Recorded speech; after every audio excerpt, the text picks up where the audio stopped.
Welcome back. So, having talked about music, and when music was the middle of all controversy, it does feel like I need to then transition to talking about video games as well as gaming. So, on the gaming side, it was Dungeons and Dragons. So, what's interesting is Stranger Things has done a good job of taking Dungeons and Dragons and making it accessible to everybody and kind of making it cool again. Whereas the Dungeons and Dragons movie, which for some reason bombed, I don't understand that because it was honestly a very good movie. I really enjoyed it. Saw it in the theaters. I don't go to the theaters very often, but that was absolutely worth it. So Dungeons and Dragons was seen as promoting evil, right? That there's these devilish characters and demonic things and this and that. And I do remember having a lot of questions about D&D when I was a kid from people in my church.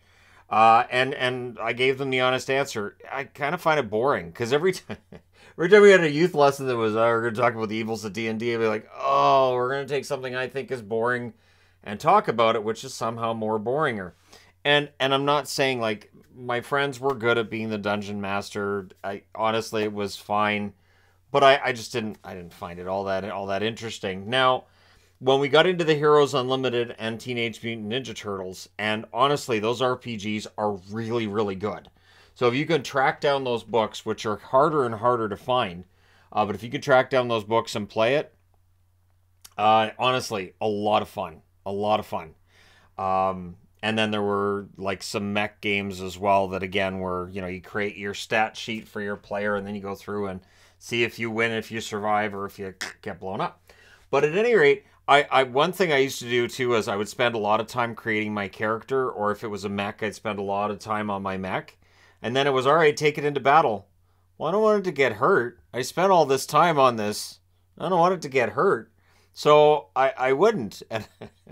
And eventually people don't ask you to play anymore. But I always thought it was weird because people took this whole, oh, it's evil and look at this evil. And then I'm thinking, we all know it's not real, right? We all know that like this is a game we're playing. And video games are much the same. And I've got board games here too, because there are definitely board games that over the years have been controversial. I know when they started mass marketing Ouija, I was like, really? Ouija boards were going to do that? Which I think is complete and total bunk. But I understood at that point why there were people like, we're going to have kids play with Ouija boards? So, yeah, it is one of those oddities, right? And I remember when Ouija was being marketed, thinking to myself, this is a really odd thing to market to everybody. Why? And you can still get them, right? You can still get them. They don't really do anything. In fact, everybody I've talked to has been, yeah, so I asked it who I was going to marry, and it picked exactly who I thought I would. But yeah, and then it doesn't happen, right? So, because that's what you do. You ask it like it's a genie or like it's a psychic, and it's not really how it works, but it doesn't matter. You can just move it around and get it to spell out whatever you'd like. But Grand Theft Auto I've got at the top here because I wanted to talk about it for a bit. So it was funny. I'm watching one of the reruns of The Office, which of course I just cycled through the series. And I get to the part where Dwight's playing Second Life because he and Angela, it hasn't worked out. And I thought to myself, I've had my stressful moments lately. I kind of miss GTA. Now, when I play GTA, I play different than other people. And people on this channel may remember, or even on the main channel may remember, I don't do all the quests. I don't do all the side deals or all that. I basically spend money to get myself the shark card or great white shark card or whatever other to have money in the game. And so I just basically spend money. So I have money in the game. I can get a nice house. I can get a really nice truck and whatever else, right? So of course you know that recently I picked up a PlayStation with the idea that I'll play on one, Yvonne would play on the other, and we would do live streams on this channel of us playing together. And it's just for Grand Theft Auto. It really is. It's just the idea of us playing Grand Theft Auto together, and I think that would be really funny. And then to have a live stream of it as well. But Grand Theft Auto has always been controversial, and I understand it. I get it. And even in GTA 5, yeah, there's a lot of stuff. I don't do it. I don't go to the strip club. I don't do any of the other really questionable stuff. But, I mean, like, for instance, the other day, just because I was bored playing GTA, I steal a bus, and then I was driving it on the sidewalk, and like, hey, buses can drive on sidewalks. This is how things work. It's really the pedestrian's fault for being here. And then, saying to the cops, you can't arrest me, I'm a bus. It doesn't work that way. Also, if you're going to steal a police car, make sure the policeman isn't like 6 feet away because you're going to feel like a moron, which I did when I was like, hey, look, there's a police car. There's nobody in it. And before I can even get in, wasted. Oh, yeah, police officer was right there. I probably should have looked around and thought about that. But again, I do it just for fun. It's a way to blow off some steam. I can play for hours and just drive around. I just drive around the city, a little bit of mayhem here and there, but not a ton. I don't care about all the, joining syndicates and being a criminal mastermind and a boss. And I never play story mode, could not possibly care less. I always approach everything like it's more fun if it's open world and I don't have to do anything. Which is why I also got, because with the PlayStation now they've got the membership, I got Skyrim for free and I'm like, yeah, I remember Skyrim. I would just wander around, open world, and just, mess around. I didn't care about what I was doing. I didn't care about completing levels of any like quests or anything. I didn't care about any of that. I would just wander around and look at the hillside and just, mess with townspeople. But there's always been that controversy with GTA. I think Rockstar's made a lot of money off that controversy.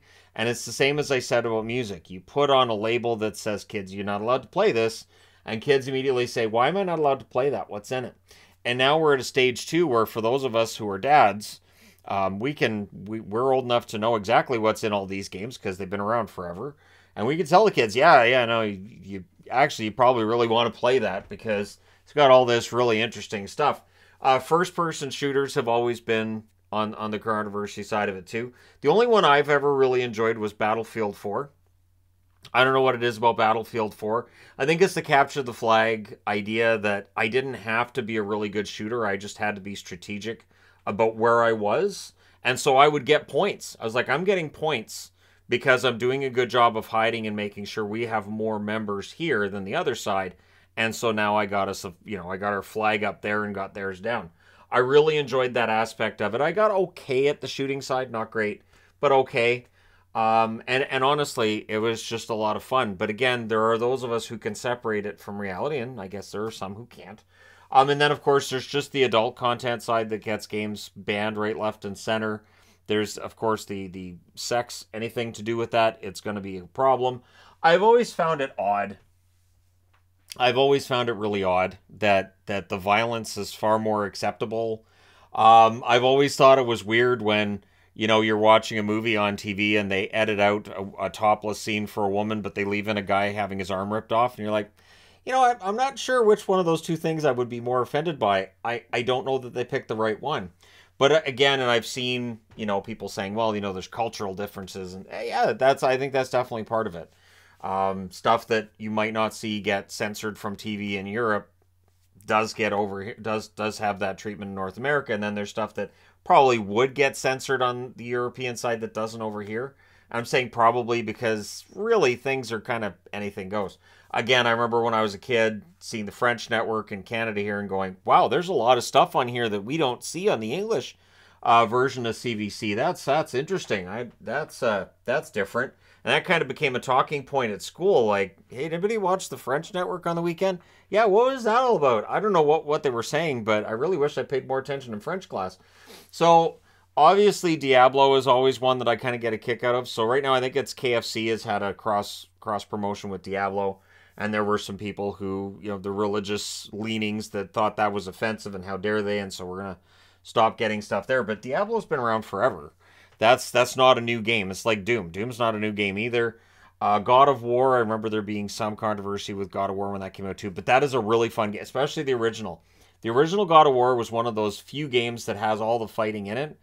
And it's presented in a way where it's not simple, but it's relatively easy for people who aren't expert gamers to be able to get pretty far in it. Because I'm definitely not an expert gamer. And it also had an entertaining storyline.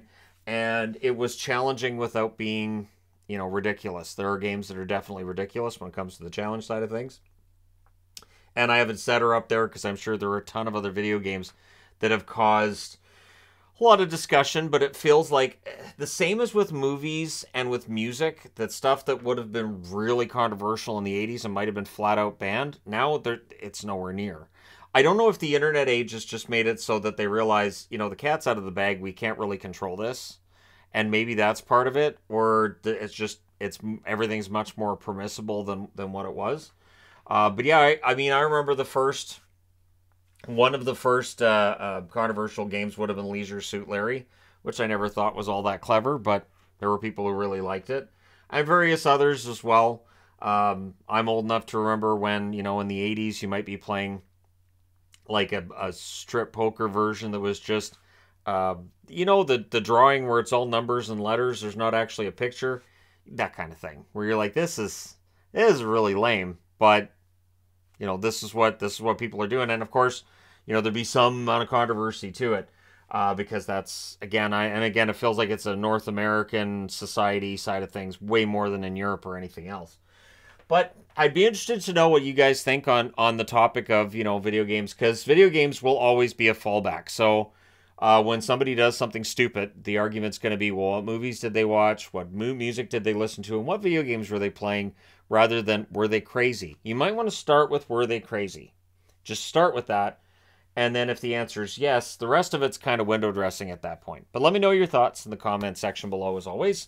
Don't forget to hit like and subscribe if you're browsing your way through, you just happened upon this video. And yes, there will at some point soon be live streams on the channel of me playing GTA, and you guys will see exactly what I'm talking about.